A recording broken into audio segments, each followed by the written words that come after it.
Eva Terčelj, še eno vrhunska vožnja, vrhunska uvrstitev, 4. mesto.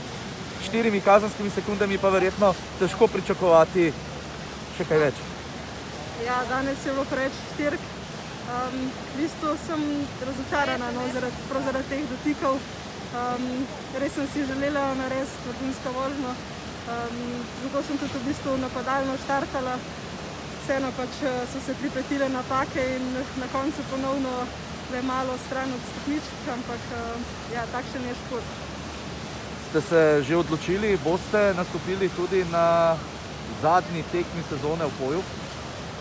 Dokončno se še nismo odločili, ampak načeloma se bolj nagibamo, da zadnjo tekmo spustimo zaradi situacije, kakršna je, in hkrati, da se začnemo pripravljati na naslednjo sezono, ki bo vendarle pomembnejša oziroma bo zelo pomembna.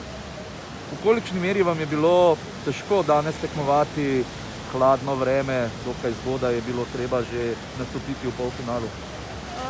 V bistvu mi je bilo danes lažje tekmovati kot včeraj. Predvsem zato, ker je šlo vseeno malo bolj zares in sama rabim nek mogoče zunanji pritisk oziroma tole vzdušje tekmovalno, da me še malenkost bolj spodbudi in zmotivira. Ampak ja, malenkost tudi hladnejše vreme, ampak s tem nisem imela težav in mislim, da sem se kar v redu pripravljala na tekmo.